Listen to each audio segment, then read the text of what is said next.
Hello everyone. I'm going to walk you through setting up and running your Khan Academy homework if you want to as a teacher. I'm going to assume you already have an account on Khan Academy and that you've set yourself up as a coach. That's going to be the first thing you need to do to make sure that you can have students then once you set yourself up as a coach. So I've done that, and you can see here that I actually have 3 different classes that I've taught for math, my own class, and then the other 2 5th grade teachers that I work with. You may only have 1 class that you need to set up. But when you want to add students to your class, this is what you're going to do. You're going to go to this tab called Manage Students. You're going to click on that. You'll see that I have all 3 of my classes I've already set up there. Now, I'm just going to click on a new class just for this exercise, and we'll put in practice. Okay, so now I have a new class that I've created. Now, a couple things I want you to notice. First of all is this code right up here, the class code. Your students will need to enter this code when they want to add you as a coach, or basically you as a teacher. Okay, and then you can go down here and select which mission you want. In other words, I teach 5th grade, and so I want to select this 5th grade mission right there so that the students will be working on 5th grade skills. You can pick whatever one in there that you want, and you'll see that they have a bunch of different ones in there from which you can choose. So I'm going to select 5th grade. Okay, now you'll notice that it put right up there 5th grade, and if you ever want, you can go back and change it up as well, but we're going to leave there. So now you're going to go ahead and enter students in. There's 2 different ways you can do it. One, you can invite students here by entering their emails, and then when you click invite, it will send an email invitation out to the parents, and then they will have to create an Khan Academy account and accept you as the coach, and I'll show you how that will work in a minute. In fact, well, let's just do this really quick. I will send one out to myself.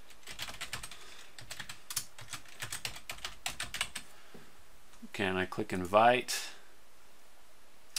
Okay, so I've invited myself to be my own student. Okay, now there's one other way to add new students, which actually I kind of like, but it's labor intensive on your part as a teacher.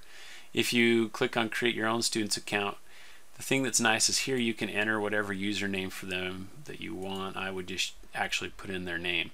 Now you'll need them there to help you out because they'll have to put in a password, and if they're okay with it, it might be good if they're young enough to write down their passwords, because often I've found that they will lose them and then you'll need to redo an account. So if their parents and the students okay with it, you may want to even write their passwords down and keep them somewhere. But you will also need the parent's email to put in here. But if you have their email, which you will need anyway to request that they sign up for it, so you'll have to have their email anyway. So if you have this, you can just set it up yourself, and you can control what their username is, which is kind of nice. I'll show you why in a minute. And then you can just click on Create Student. Okay, if I go back though, here, one other thing that's kind of nice, you can also print off instructions to hand out for your class. So if you click on this, you will notice it pulls up something that you can print off that you can send home with your students, and your parent and their parents can go right over it at home and add it in there. Again, here you'll need their class code to put in there, and then so I would print 1 copy off, write the class code, and then copy off however many copies you need for your class, and then send them home. Okay, once you have your students listed here, let me go up to one of my classes that I already have there. You'll see that here all the students listed down there. All right. Now after you've set your class up, under the Manage Students tab, I don't really do much except for add new students as they come in and maybe remove students as they move. This next tab over here, Student Progress, is one you will use a lot. Here you can check how the students literally are progressing. You'll notice again up here it says class, and you can choose all your classes or just whichever practice one, or you can choose whichever class you want. Okay, so let's just go to all students. here, and you'll see that down here it's listed all of my students. And this is again why I say it's kind of nice to be able to create your own students' accounts rather than letting them do it with their parents at home, because you'll get stuff like this: Care Bear 123, Cur 234, Kitty Cat 515, KY0925, and then it's a little bit of a pain because you've got to know who that is, and so you've got to write down KY0925 is this student. But if you're doing it yourself, you can just write down their names, and it's a little bit easier. But from here, if you click on any given student, so let's just click on this one right here, you'll see first of all, their skills that they've worked on right here in the mission that you've assigned them, which for me is 5th grade math. But the key one here is the recommendations. If you click on this will bring up all of the homework that you've recommended to them. So this is homework that I've recommended to them, and I can click their activity from range right here. It kind of defaults to last 7 days, but you can set your own custom range here. But I'm just going to click on all time, see what they've done. Okay, so you'll see these are all different homework assignments that I assigned to this person this year. And you see the check marks and the ones in green are ones that they've done on time. And you can see over here how many questions that they did: 17, 7, 33, 8, 5, 5. Now I set it up so that they have to do at least 5 correct in a row over here. But you'll see a lot of times they'll do more than that. And if I pick on any particular one, let's pick on one where they did quite a few. Let's pick on this quadrilateral types, which they did 17. It lets me dig down deeper into their scores. So these blue ones mean that they did it right, but you'll see that this one took 19 seconds and she did it 2 months ago. And that one took 21 seconds. And you can see the ones that are red is the ones that they missed. And then up here, if there's a question mark, it means they clicked on the hint, which I will show you how they do that later. And so you can see right here, she did pretty good here. But I put in that she has to have a streak of 5 in a row. So you know she got 2 right and then missed one. So then she's got to get 5 in a row from there out. Then she did 3 and missed one. Oh man, got to do 5 in a row. Did another 3 right and then missed 2. Finally she got 5 in a row right. And that's why she took so long to get up to that level right there. Okay, and so if you want, that's a way you can kind of click on and see how each kid's doing. Let me pick a different person that maybe isn't quite as good at doing all their homework. Okay, here's one who didn't do a lot of homework this year. You'll notice that the ones that she did do, again, are green with check marks on them. It says practiced here. And some of them here, you'll notice she did do 10 of them, but it tells me that she's struggling. So she really did not understand how to convert units here. And you'll notice that it says late. So she did them, but she did them late. Now again, if I click on this, you'll see quite a difference between this one and the last student. Look at all those red ones that she missed. Clicked on a lot of hints. She tried to use a lot of hints. Now on this one also, you'll notice this little video icon. Means she also watched a video to try and understand how to do it. So it's great actually that she's trying to understand it on her own as much as possible, but she's really struggling. So if you see this with a student, the great thing about this is you can go in and say, hey, I know this student needs help on converting units, word problems. And this was with customary. So that's pretty tough for a 5th grader to be able to do that correctly. But that allows me as a teacher then to be able to go in and say, okay, I need to work with her individually and try and do some interventions to help her understand that. Okay, and also again, if you want to click on some of these others, you can see different videos that she's watched. And again, look at all the videos that this student has watched. And this is a student who struggled a fair amount with turning homework in and with doing the math, but still, it's quite a bit of effort she's putting into watching some of these videos. And also you can see what different badges they've earned. They can earn badges and points according to what they do, and the activity is kind of a fun one. Okay, and you can kind of see the time spent in minutes over here that she's doing on different things. And it'll show you also the video minutes, the skills she's working on, the energy points, which is how much time she's putting into it, and these little round things are the different badges that she's getting for working on it. Focus is kind of fun. It puts it in a circular one. Again, it's really big because it's all time. If you're looking at it in, say, month chunks, it will be a lot simpler to read. But you see how much time she's spending. The most time she spent was on multiplying 2 digits by 2 digits right there, 1 hour and 16 minutes total. And she got 33 total problems, 25 correct without a hint. So there's a lot of different things you can do and click on as far as finding out what a student is doing in their homework and if they're being successful or not, which gives you as a teacher a lot of tools to be able to understand where your students are and their understanding and being able to then help them with that. Also over here you can look and see, it's kind of fun.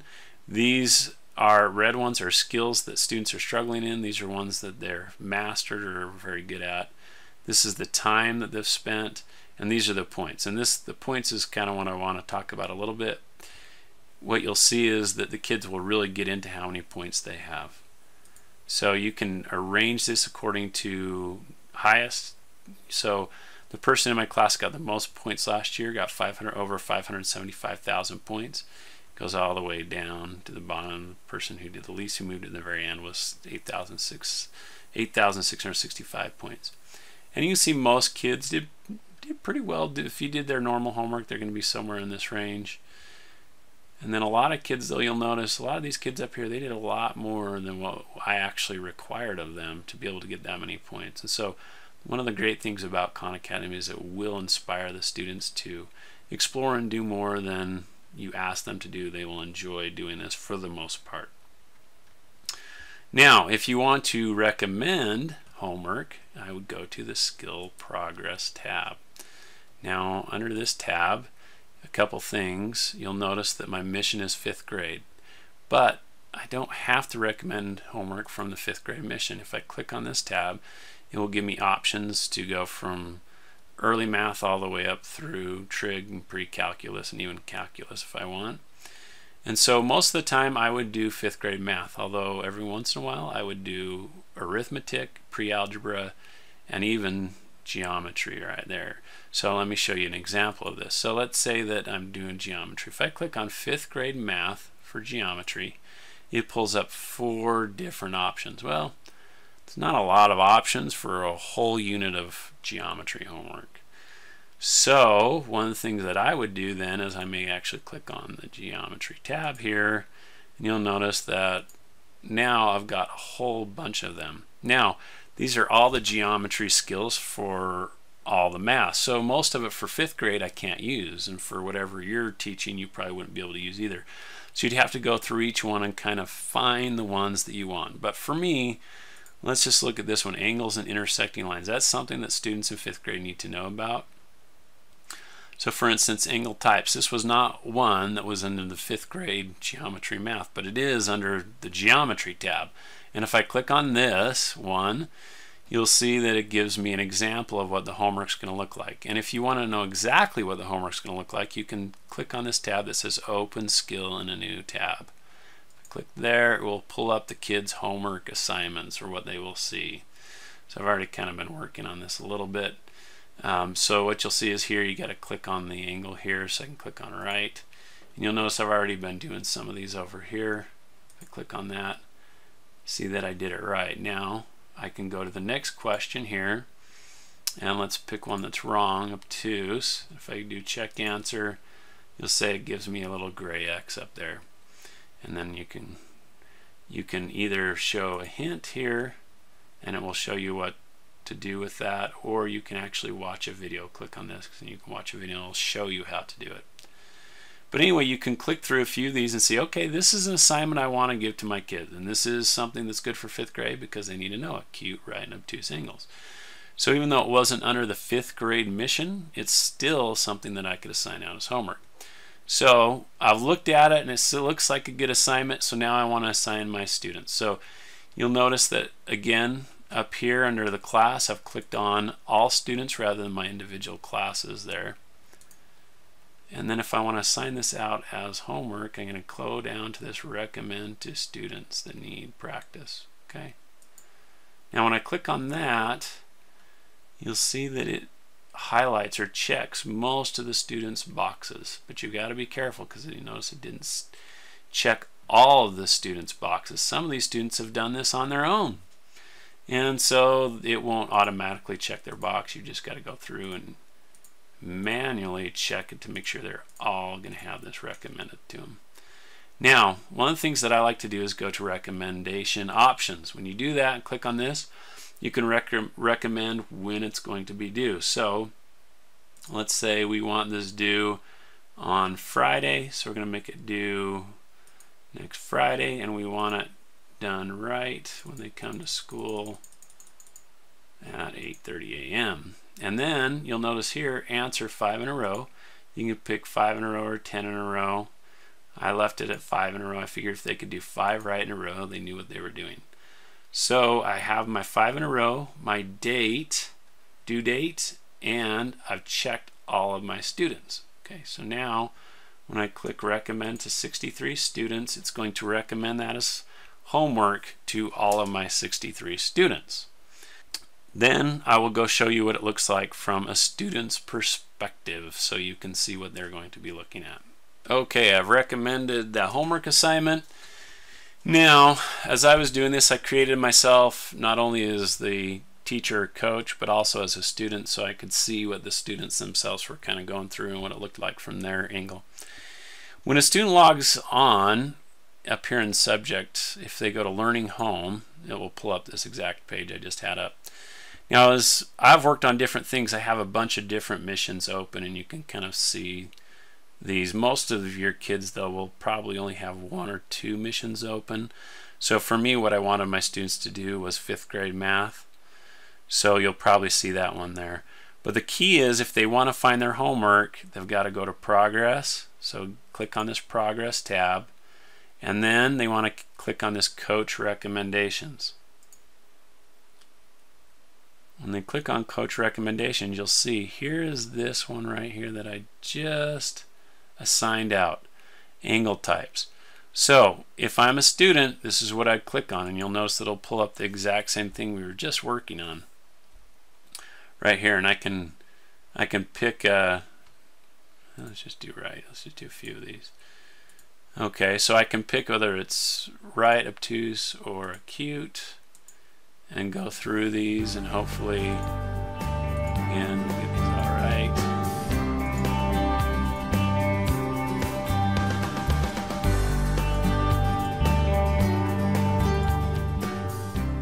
Okay, now you'll notice I did 5 right in a row, so I can show my points. That's going to give me some points, and I got a badge for doing it too, which is, the kids like that. Okay, so now I'm done with this. Now if I click off of this assignment, you'll notice it's here it still doesn't say anything that I've done anything, and I had students come to me, and even parents come and say they did the homework and it's not showing anything up, I'm freaking out. If they do this, it's just because they haven't refreshed it yet. So if they refresh it or click out of the website and come back into it, it will show that suddenly they've done it. So if I refresh this here, you'll notice now I have a little check mark. It's now in green, and it says I've done 5 questions in a row. Now going back again to the teacher view, let me show you what it will look like here. So if I were grading this as a teacher, then go to Student Progress, and I need to find myself here. So I'd go to My Class, go down to Me as a Student, and then I'm going to go to Recommendations. And here you'll see this is the one that was due. We just did angle types. Now, if I click on it, again, it will show me exactly how I did on each question, how much time I spent. Well, this is the whole time actually, because I did some before. So I've got most of these right. We did do a few wrong. It can tell me how much time I practiced. Here I used a hint, and so forth. Those we went through them pretty fast. Now when I'm working on this as a teacher, I don't necessarily dig into each student. how they did on every problem, but what I would look at here is to make sure that they did it on time, to make sure this is green with a check mark and that it doesn't have an R, that it's late, but make sure it's on time, and then make sure how many questions they're doing in a row. So some of these, if you're looking at them and they're late, you may want to grade it differently than if it's on time. And if it does look like they really need some practice on some of these where they've really struggled, then you may want to pull some of these up and just look and see where they're struggling, and maybe go on and do that. So you can see I actually didn't do any in that one. So if we click on someone else, let's find someone who's struggling. Okay, so this one, see, it says struggling here, and she turned it in late.